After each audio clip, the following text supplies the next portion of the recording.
El ataque contra Dieppe fue la operación de fuerzas especiales más grande de las de ese conflicto. La idea del ataque era simple: por medio de un asalto anfibio capturar un puerto, destruir ahí en sus alrededores instalaciones de uso militar y retirarse antes que el enemigo pudiera reaccionar. Y como el servicio de inteligencia británico había detectado que la localidad estaba defendida por 3 batallones de infantería alemana, se esperaba que un ataque con 9 batallones de infantería apoyados por un batallón de tanques y numerosas unidades de apoyo aéreo naval serían más que suficientes para triunfar. El asalto lo realizarían 6.000 soldados canadienses y británicos, quienes se lanzarían contra una playa defendida por 2.000 alemanes. Para 1942, a mediados de la Segunda Guerra Mundial, esa operación era necesaria para probar el equipo, las técnicas y las tácticas de asalto anfibio. Como ejemplo sería el primer desembarco en la historia militar de tanques en una playa defendida. La primera ronda de desembarcos la efectuaría 4 batallones. Ese ataque se efectuaría a las 4:50 am en los últimos minutos de oscuridad de la madrugada del día 19 de abril de 1942, y lo harían a esa hora para tener el elemento sorpresa, en particular para obstruir la visión de los artilleros alemanes que manejaban 2 peligrosas baterías que estaban ubicadas en los flancos de Dieppe. 30 minutos más tarde, a las 5:20 am, otros 2 batallones de infantería efectuarían el ataque contra la misma ciudad, y como ese ataque se efectuaría a plena luz del día y con los alemanes ya en sus puestos, los infantes serían apoyados por el fuego de artillería naval y por escuadrones de cazabombarderos, y además se desembarcarían con ellos a un batallón de tanques. Así, con el éxito de ese ataque más el éxito de los otros ataques, los aliados esperaban capturar la localidad sin problema alguno. El día convenido se efectuó la operación y a las 4:50 am los primeros batallones se lanzaron contra el continente, pero en la mayoría de los casos los atacantes no contaron con el elemento sorpresa y muchas de las tropas fueron recibidas por una tormenta de balas, y en poco tiempo el ataque se convirtió en un enorme desastre. 5 horas más tarde, sin más alternativa, el comandante en jefe de la operación tuvo que ordenar una retirada general. Pero para ese preciso momento la mayor parte de las tropas desembarcadas se encontraban atrapadas en las playas e incapaces de replegarse hasta sus lanchas. La mayoría de atacantes tuvo que rendirse. El 60% de las tropas enviadas contra Dieppe se convirtieron en bajas. Casi 3.500 soldados cayeron entre muertos, heridos o prisioneros.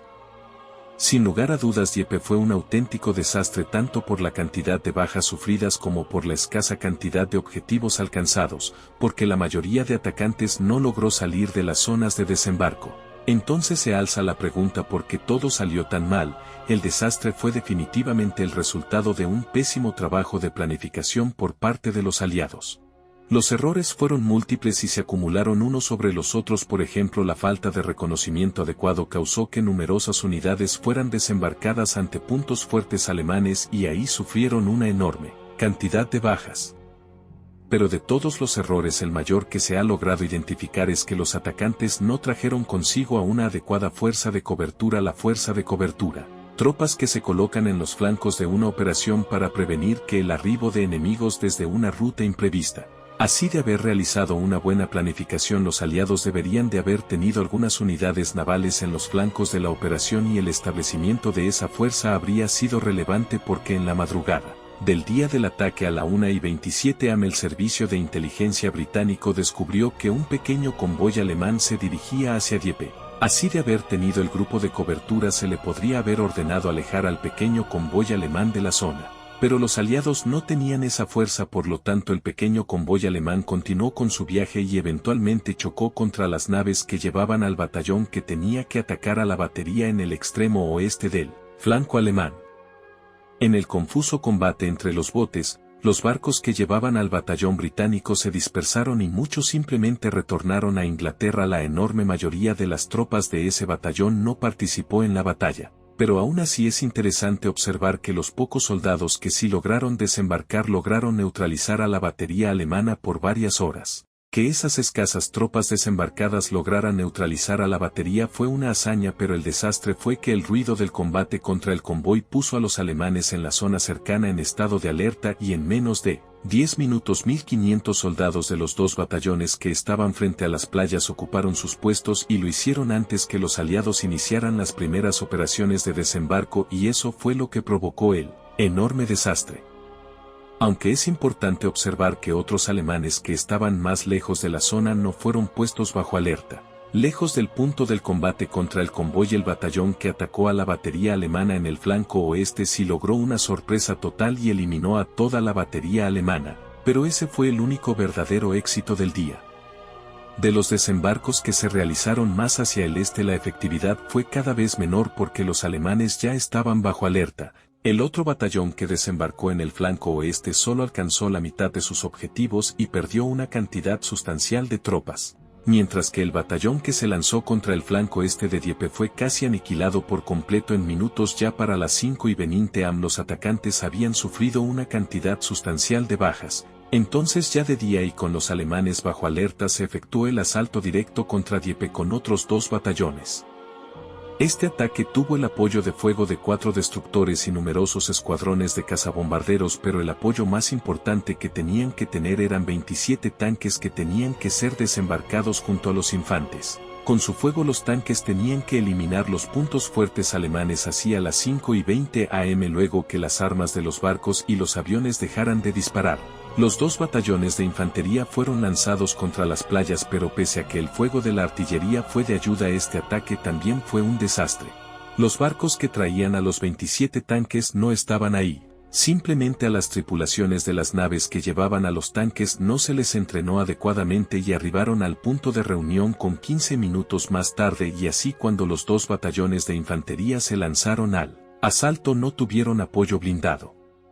Aunque los infantes lograron llegar hasta las afueras de Dieppe, en el proceso fueron terriblemente diezmados. Las bajas ya eran sustanciales y cuando los tanques finalmente fueron desembarcados, varios de estos quedaron atascados en las playas porque tampoco se había realizado un estudio adecuado del terreno. Aún así, 15 tanques lograron salir de las playas y entraron a la ciudad, pero allí sin el apoyo de la diezmada infantería los tanques fueron simplemente eliminados por las tropas alemanas en el combate urbano.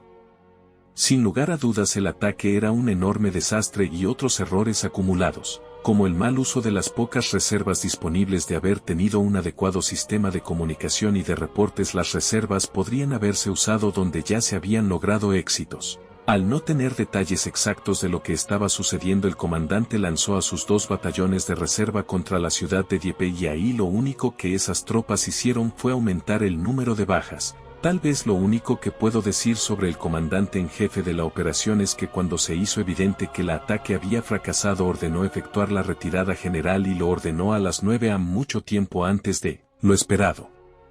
De los casi 5.000 soldados canadienses que desembarcaron, 3.367 fueron muertos, heridos o hechos prisioneros, una tasa de bajas excepcionalmente alta del 68%. Los 1.000 comandos británicos perdieron 247 hombres. La Royal Navy perdió un destructor y 33 lanchas de desembarco, sufriendo 550 muertos y heridos. La RAF perdió 106 aviones contra los 48 perdidos por la Luftwaffe. El ejército alemán sufrió 591 bajas. De los 50 Rangers del ejército de Estados Unidos, 6 murieron, 7 fueron heridos y 4 capturados. Si bien el contingente canadiense luchó valientemente frente a un enemigo determinado, fueron circunstancias fuera de su control las que sellaron su destino. A pesar de las críticas sobre la inexperiencia del regimiento canadiense que se enfrentó a la batalla, los estudiosos han señalado que incluso profesionales experimentados no habrían tenido opción ante las condiciones deplorables provocadas por sus superiores. Los oficiales al mando que diseñaron la incursión en Dieppe no habían previsto tales pérdidas. Su resultado contrastaba con el éxito que había tenido poco antes el ataque aliado contra Saint-Nazaire, otra ciudad portuaria controlada por los alemanes. Desde los rangos más altos se cometieron errores críticos tanto estratégicos como tácticos que resultaron en miles de bajas aliadas. Se llegó a afirmar que las pérdidas en Dieppe eran un mal necesario. Tras la guerra, Mountbatten justificó la incursión argumentando que las lecciones aprendidas en Dieppe en 1942 serían de provecho más adelante en la guerra. Más tarde afirmó, no tengo dudas de que la batalla de Normandía se ganó en las playas de Dieppe.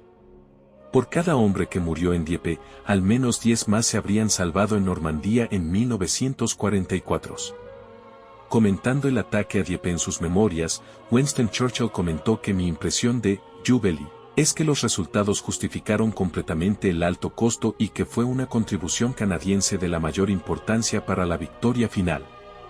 Para otros, especialmente en Canadá, la batalla se recuerda como un gran desastre. De los casi 5.000 soldados canadienses, más de 900 murieron, alrededor del 18%, y 1.874 fueron hechos prisioneros, el 37%.